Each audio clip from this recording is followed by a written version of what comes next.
Good morning বন্ধুরা, অর্পিতার লাভ আবার লাইফে সবাইকে স্বাগত। সবাই কেমন আছো? আশা করছি ভালো আছো, সুস্থ আছো। আমিও ভালো আছি। সকালে ওকে একটু বাজারে পাঠালাম, আর আমি এদিকে বিছানাটা তুলে নিচ্ছি। এখন এমন একটা ওয়েদার হয়ে গেছে না, মোটা মোটা ব্ল্যাঙ্কেটগুলো দেখবে আর গায়ে আর দেওয়া যায় না। গায়ে দিলে খুব গরম করে, তাই না? তাই ভাবছি আজকে এটাকে রোদে দিয়ে তুলে দেবো। এদিকে আবার রোদটাও দেখবে কদিন ধরে ভালোভাবে উঠছেই না। তাই ভাবছি আজকে একটুখানি খিচুড়ি খাবো। আজকে আর ভাত আর তরকারি কিচ্ছু করবো না, শুধু খিচুড়ি। দেখো ওটা পায়রা না ঘুঘু জানি না। আগে ফার্স্টে এই যে এইখানটা বসেছিল, আমি আবার এই চাল দিলাম অল্প করে, তো আবার উড়ে গিয়ে ওখানে গিয়ে বসলো। দেখি আসে কিনা চালগুলো খেতে। রোদের যা পরিস্থিতি, মানে কতদিন হয়ে গেল ভালো করে রোদই উঠছে না। আর এই সোয়েটারগুলো কাচবো কাচবো করে কাচা হচ্ছে না, রোদই ভালো করে উঠছে না। তো আজকে ভাবলাম কেচেই দিই, যা হয় হবে। কারণ সোয়েটারগুলো পরে আছে, গরম তো পড়েই গেছে, তাই না? ঘর জঞ্জাল করে আর লাভ নেই। সোয়েটারগুলো কেচে কুচে সব তুলে দেবো। আমি দেখছি কি বলতো, এখানে গাছে আর ফুল আছে কিনা। এটা মনে হচ্ছে এটা আজকেরই ফুল। গাছের ফুল আছে কিনা দেখতে, কারণ এই গাছটা না এখানে মানে আমি কিন্তু পুঁতিনি, নিজের থেকেই হয়েছে। আর গাছের ফুলগুলো দেখো, খুব বড় বড় ফুল হয়।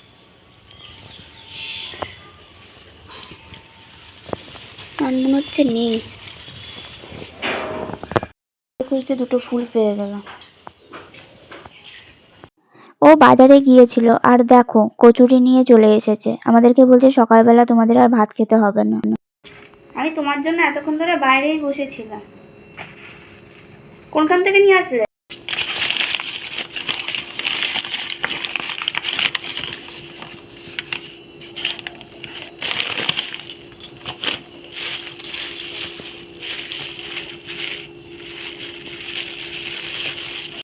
আজ মা রান্না করছে খিচুড়ি। দেখি, কালারটা খুব সুন্দর হয়েছে। ফুলকপি দেওয়া হয়েছে, আলু দেওয়া হয়েছে, তার সাথে মটরশুঁটি। আজকে আমার রান্নাঘরে রান্না নেই, শুধু আমি শুধু ভাজবো হচ্ছে আলু, আর এখানে হচ্ছে গরম গরম যখন খাবে তখন বেগুনি ভাজবো। সব কেটে রেখে দিয়েছি। খিচুড়ি খেতে কার না ভালো লাগে, তাই না? তাই আমি যখনই খিচুড়ি হয়ে গেছে সঙ্গে সঙ্গে আমি বাটি নিয়ে বসে পড়েছি টেস্ট করতে। আর সত্যি অসাধারণ হয়েছে খেতে, খুব সুন্দর খেতে লাগছে।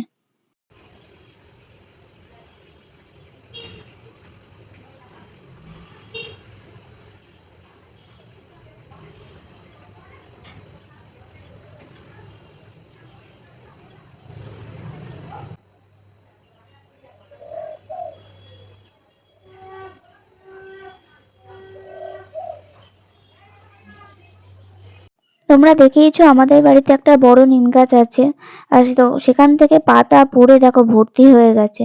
আর আমি তাই ঝাড় দিয়ে সব এক জায়গায় করছি। আর এই সময়টা দেখবে খুব পাতা পড়ে। ঘড়িতে দেখেছো 1:10 বেজে গেছে, এবার আমি স্নান করতে যাব। আমার বড়মশাই দেখো খেতে বসে গেছে, তাই ওর জন্য বেগুনি ভেজে দিচ্ছি। আর বেগুনিগুলো দেখেছো লুচির মতন ফুলকো ফুলকো হয়েছে।